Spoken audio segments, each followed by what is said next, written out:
My dear friends, today we are going to learn the passive of modal helping verb. But before that, we need to understand the place of modal in the sentence, members of modal helping verb, rules of modal helping verb, and the two formula of modal helping verb. To convert from active to passive, today we are going to learn. अगर आप इस video को first time देख रहे हैं तो मैं आपको बताना चाहूँगा कि आप इस चैनल को सब्सक्राइब कर लें ताकि नेक्स्ट टाइम जो भी वीडियो अपलोड होगा उसका नोटिफिकेशन आपको मिल सके और आप इस वीडियो से फ़ायदा उठा सकें। आप खुद भी देखें और सीखने की कोशिश करें और अगर हो सके तो अपने दोस्तों में शेयर करें ताकि आपके साथ साथ उसे भी इसका फ़ायदा हो सके। डियर फ्रेंड्स, आपको ये पूरी तरह से पता है जिसका मैंने पिछले हर क्लास में और स्टार्टिंग के क्लास में डिस्कस किया है आप सबों के साथ, स्पेशली कि आपका चाहे हिंदी का कोई भी सेंटेंस हो, लेकिन अगर उसके हम फार्मूले की बात करेंगे तो सिर्फ एक फार्मूला होता है एंड फार्मूला है subject verb and plus object. जैसा कि आप जानते हैं सब्जेक्ट एंड ऑब्जेक्ट में कोई चेंज नहीं होता है।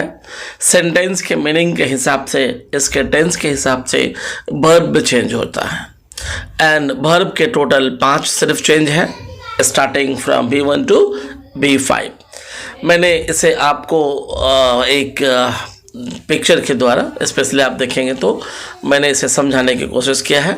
Subject plus verb plus an object, उसके टॉप में लिखा हुआ B1 टू B5, मतलब वर्ब के 5 फॉर्म होते हैं।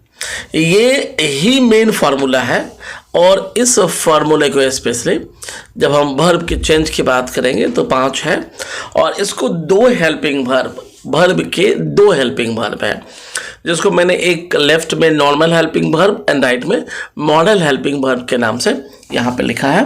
तो हम जब नॉर्मल हेल्पिंग वर्ब की बात करेंगे, हालांकि मैंने इसे ऑलरेडी आपको पढ़ा चुका हूँ, फिर भी चूँकि मॉडल डिस्कस कर रहे हैं और हेल्पिंग वर्ब का बात कर रहे हैं, इसलिए मैं यहाँ पे दोबारा रिपीट करना चाहूँगा कि नॉर्मल हेल्पिंग वर्ब में इज, एम, आर या वाज, वेयर जो B4 के लिए फिक्स है एंड B4 आपको पता है जब कोई काम जारी है या काम जारी था इसकी जानकारी देता है। दूसरा हेल्पिंग वर्ब B3 के लिए आप देखेंगे हैज़, हैव और हैड है एंड ये हैज़, हैव और हैड जब भी हेल्पिंग वर्ब के तौर पे आएगा ये सिर्फ B3 के लिए आएगा। ये B3 का फिक्स हेल्पिंग वर्ब है एंड ये हम सिर्फ B3 तभी लगा सकते हैं जब किसी सेंटेंस को पढ़ने से ये समझ में आए कि काम पूरी तरह से समाप्त हो चुका है या समाप्त हो चुका था। जब आप B2 को देखेंगे तो डिड है लेकिन इसके साथ कंडीशन है, जैसे कि B4 का खुद का हेल्पिंग वर्ब है। B4 कभी ज़िंदगी में अकेला बगैर हेल्पिंग वर्ब के टेंस के दायरे में काम नहीं कर सकता है। B3 भी कभी ज़िंदगी में अकेला टेंस के दायरे में काम बगैर हेल्पिंग वर्ब के नहीं कर सकता है, लेकिन एक्चुअली B2 को किसी हेल्पिंग वर्ब की ज़रूरत नहीं है। लेकिन जैसा कि आप जानते हैं इंट्रोगेटिव एंड नेगेटिव सेंटेंस में आप देखेंगे यहाँ पे मैंने ब्रैकेट के अंदर में नॉट लिखा है एंड व्हाट लिखा है। तो इंट्रोगेटिव एंड नेगेटिव मतलब प्रश्नवाचक एंड नकारात्मक सेंटेंस में हेल्पिंग वर्ब की ज़रूरत तो होता है लेकिन B2 के पास नहीं है। ऐसे कंडीशन में B2 उधार लेता है और इसको डिड मिलता है। ऐसे ही हम जब B1 एंड B5 का केस देखेंगे एंड वहाँ पे भी B1 B5 के पास भी हेल्पिंग वर्ब अपना नहीं होता है, लेकिन नेगेटिव एंड इंट्रोगेटिव प्रश्नवाचक एंड क्वेश्चन नकारात्मक में नहीं वाले सेंटेंस में हेल्पिंग वर्ब की चूँकि ज़रूरत है इसलिए B1 को डू मिलता है एंड B5 को डज मिलता है। तो जो भी हम ये हेल्पिंग वर्ब देख रहे हैं ये हेल्पिंग वर्ब फिक्स है कि आपके दिए गए वर्ब के साथ यूज होगा जब आप दूसरी तरफ देखेंगे तो दूसरी तरफ का मॉडल हेल्पिंग वर्ब है।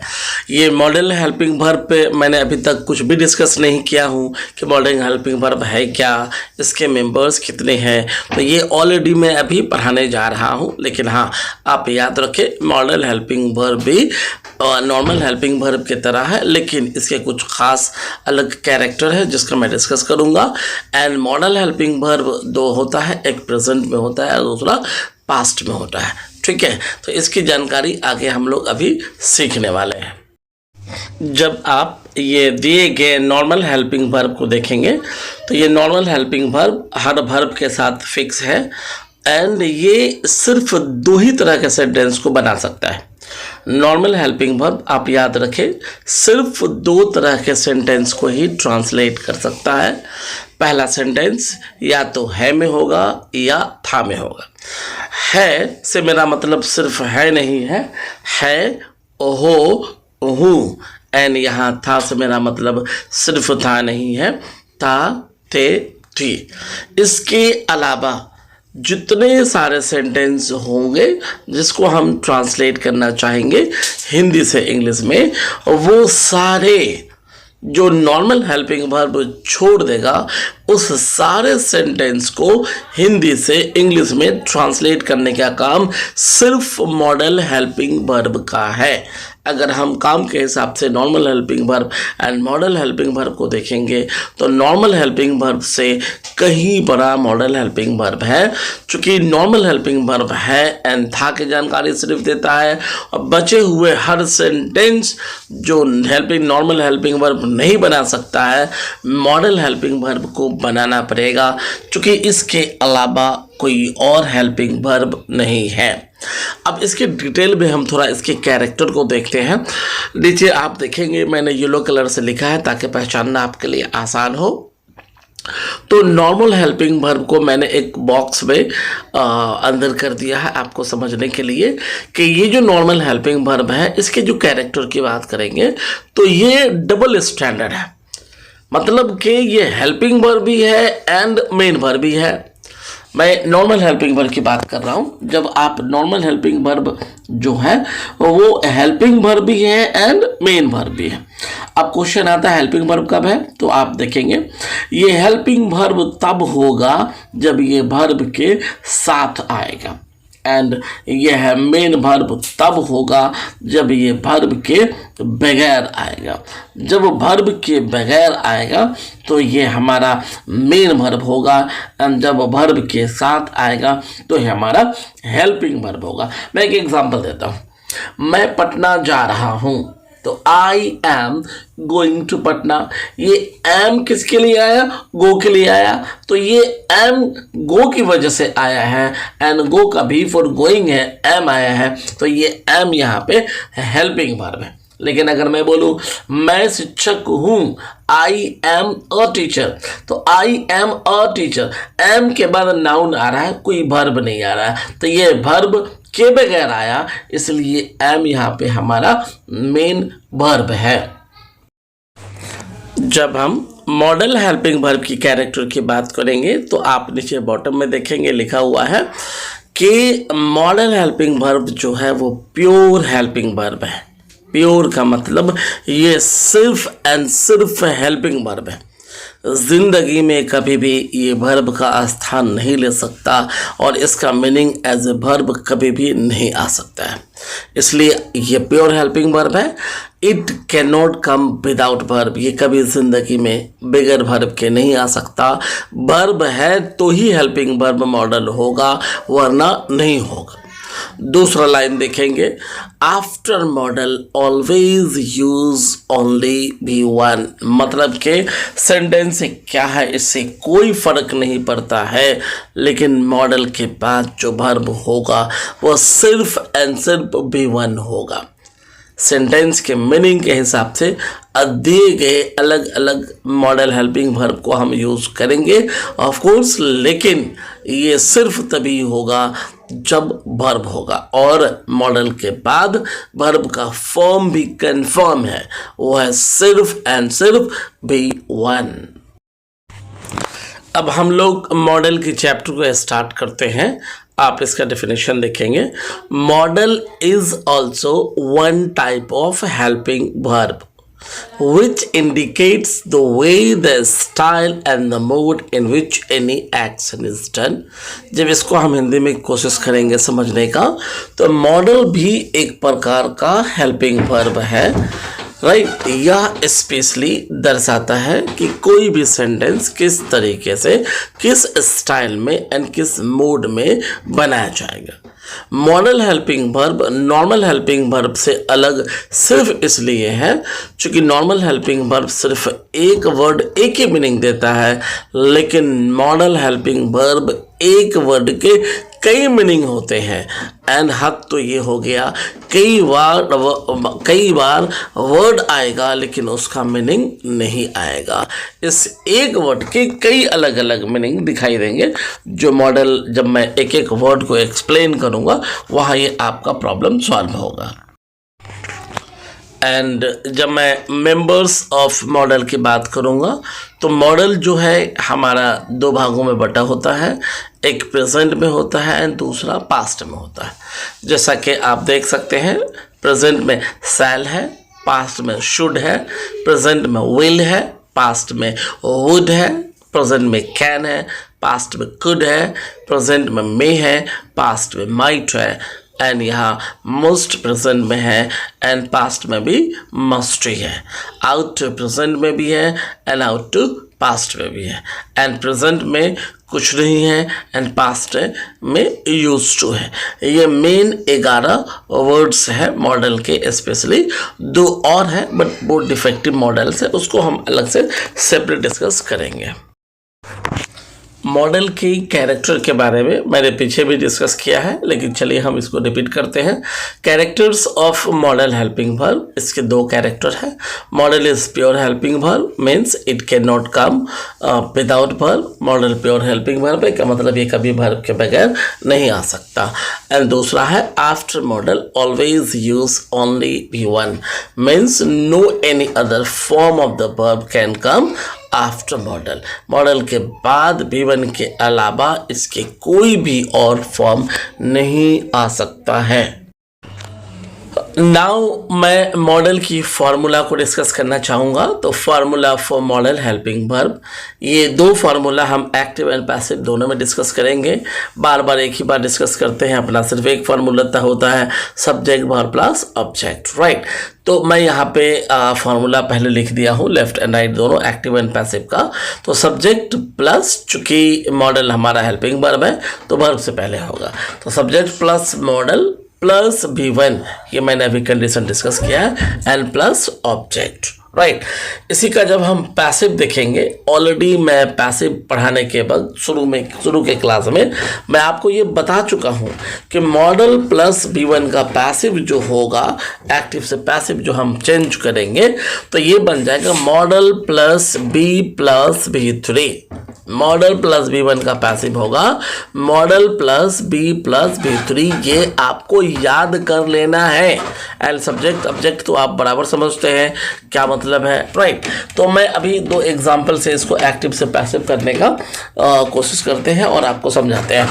पहला सेंटेंस है, मोहन पत्र लिख सकता है। सकना हमारा कैन है और ये मॉडल है। तो जब हम इसका ट्रांसलेशन बनाएंगे, Mohan can write a letter, मतलब लिखने का काम मोहन को करना है। मोहन ये सब्जेक्ट है, इसलिए हमारा एक्टिव हुआ, राइट। दूसरा सेंटेंस है, राधा को गीत गाना चाहिए। चाहिए मतलब शुड, एंड शुड भी हमारा मॉडल है, इसलिए राधा शुड, एंड गाने का English sing, and of course गीत का इंग्लिश सॉन्ग। तो Radha should sing a song, and Radha यहाँ पे सब्जेक्ट है और सब्जेक्ट काम करने का, सब्जेक्ट जो है वो काम कर रहा है, इसलिए सेंटेंस हमारा एक्टिव हुआ। जब इसी सेंटेंस को हम पैसिव में लेके जाएंगे, बड़ा ही आसान होगा। तो मोहन पत्र लिख सकता है, जैसा कि आप पिछले हर क्लास में देख चुके हैं। तो सेंटेंस हो जाएगा हमारा हिंदी में, पत्र लिखा जा सकता है मोहन के द्वारा, एंड ऑफ कोर्स पत्र लिखा जा सकता है, यही हमारा पैसिव है, चूंकि बताना ज़रूरी होगा किसके द्वारा, इसलिए सेंटेंस में लिखा हुआ है मोहन के द्वारा। तो पत्र लिखा जा सकता है, of course subject a letter, and सकना चूंकि वर्ब से पहले आ रहा है तो a letter can, and modal plus B1 का हमारा मॉडल B प्लस B3 होगा। So a letter can be, लिखना है इंग्लिश राइट, एंड इसका भी through written, so a letter can be written by Mohan. जब हम दूसरा सेंटेंस देखेंगे, राधा को गीत गाना चाहिए था, तो यह सेंटेंस हिंदी कन्वर्ट हो जाएगा, गीत गाया जाना चाहिए, राधा को गीत गाना चाहिए, ये था नहीं, सिर्फ राधा को गीत गाना चाहिए। तो Radha should sing a song, जब इसका हम पैसिव में लेके जाएंगे तो गीत गाया जाना चाहिए राधा के द्वारा। तो गीत गाया जाना चाहिए, यह हमारा पैसिव हो गया, क्योंकि गीत जो है किसी और के द्वारा गाया जाएगा। तो a song should and be लगा के भीतरी, वर्ब सिंग का भीतरी संग, तो a song should be sung by Radha. इस तरह से हम दिए गए एक्टिव को पैसिव में आसानी से बना सकते हैं।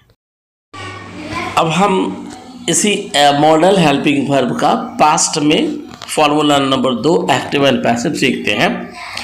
अब फॉर्मूला को न देख के पहले आप सेंटेंस को देखिए तो ज़्यादा क्लियर होगा।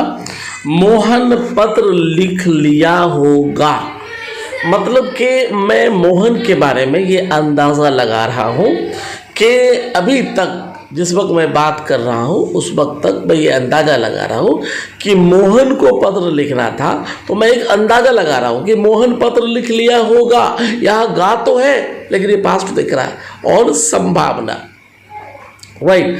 दूसरा सेंटेंस देखिए, राधा को गीत गाना चाहिए था, राधा को गीत गाना चाहिए था, मतलब कि उसे किसी ने बोला था गीत गाने के लिए राइट, वो उस वक्त गीत नहीं गाई और टाइम निकल गया। तो राधा को गीत गाना चाहिए था, ये भी हमारे पास्ट में दिख रहा है। और अगर हम पहला सेंटेंस देखेंगे तो मोहन पत्र लिख लिया होगा, ये भी हमारा पास्ट का मतलब भीतरी। तो अगर हम इस पे फॉर्मूला सेट करेंगे तो आपने ऑलरेडी देखा है कि मॉडल के 2 डिफरेंट फॉर्म है, एक हमारा प्रेजेंट में है और दूसरा हमारा पास्ट में, ठीक है। तो सब्जेक्ट सेंटेंस हमारा भीतरी में चला गया है, तो आपको पता है पास्ट का भीतरी कभी भी बगैर हेल्पिंग वर्ब के नहीं आता है, तो उसके हिसाब से भीतरी में हैड लगता, लेकिन ये हैड मॉडल के बाद आ रहा है, तो मॉडल कभी अपने बाद B2 भीतरी नहीं रह सकता। इस मजबूरी में उस हैड को हैव बनाना पड़ता है। तो अगर हम फॉर्मूले की बात करें तो सब्जेक्ट प्लस पास्ट मॉडल, ये प्रेजेंट मॉडल आप यहाँ पे नहीं लगा सकते हैं, तो subject plus past modal plus have, ये हैड नहीं आके हैव आना सिर्फ इसलिए है क्योंकि मॉडल के बाद कोई भी फॉर्म दूसरा नहीं चलेगा। तो have and then plus verb का form B3 and then plus object.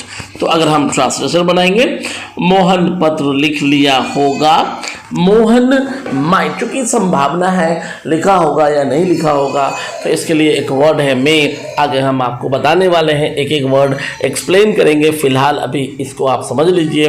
तो मे का पास्ट माइट होता है, तो Mohan might have written a letter. जब हम दूसरा सेंटेंस देखेंगे, राधा को गीत गाना चाहिए था, ये भी हमारा पास्ट टेंस में है, टाइम निकल गया और काम नहीं हुआ, उसके बारे में जस्ट हम डिस्कस कर रहे हैं। तो सेंटेंस होगा Radha should have sung a song, Radha should have sung, sing सैंग संग, संग भीतरी होता है, अ सॉन्ग, राधा को गीत गाना चाहिए था। यहाँ सब्जेक्ट काम करते दिख रहा है, पत्र लिखने का काम मोहन पे है एंड गीत गाने का काम राधा, ये दोनों सब्जेक्ट है, इसलिए हमारा ये। अब इसी दोनों सेंटेंस को हम पैसिव में देखने की कोशिश करते हैं। मोहन पत्र लिख लिया होगा का पैसिव होगा पत्र लिख लिया गया होगा मोहन के द्वारा, एंड दूसरा सेंटेंस गीत गाया जाना चाहिए था राधा के द्वारा। एंड चूँकि हम जब एक्टिव से पैसिव की बात करेंगे, ये आपको क्लियरली बता दिया गया है के एक्टिव से पैसिव बनाने में वर्ब के सिर्फ फॉर्म को चेंज करते हैं। तो यहाँ अगर आप मेन एक्टिव में वर्ब का फॉर्म देखेंगे तो भी3 है और भी3 में बिन जोड़ते हैं, BEEN बिन, ये बिन जोड़ा जाता है। तो अगर हम पैसिव का फॉर्मूला बनाएंगे तो बड़ा ही आसान है, subject plus past modal plus have plus भी3 नहीं लाके उससे पहले बिन रखेंगे, चूँकि ये बिन पैसिव के भी3 में जुड़ता है, ये पीछे आपको बताया जा चुका है। तो subject plus past modal plus have plus been plus भी3 प्लस ऑब्जेक्ट। नाउ इसकी ट्रांसलेशन बनाएंगे तो पत्र लिख लिया गया होगा, पत्र लिख लिया गया होगा, यह मेरा मेन पैसिव है मोहन के द्वारा। तो a letter might have been written by Mohan. जब हम दूसरा सेंटेंस को देखेंगे, गीत गाया जाना चाहिए था, ये मेन सेंटेंस पैसिव है, किसके द्वारा? तो राधा के द्वारा। तो a song should have been sung by Radha. इस तरह से हम मॉडल के 2 फार्मूला, एक एक्ट भी1 के साथ एक्टिव पैसिव और दूसरा हमारा पास्ट में मॉडल एक्टिव पैसिव बनाना सीख चुके हैं। अब हम अगले क्लास में आपको मॉडल की एक एक वर्ड को 1 बाय 1 उसका पॉसिबल मीनिंग बताएंगे एंड एक एक वर्ड को अलग अलग सेंटेंस, 3-4 अलग अलग सेंटेंस में यूज़ करते हैं एंड सेम वर्ड हो के भी सेंटेंस में सेम मीनिंग नहीं होता है, इसलिए और अच्छे से जानकारी इस पे आपको मिलेगा और आप यूज़ कर पाएंगे जब हम मॉडल के मेंबर्स को यूज़ करना सीख लेंगे।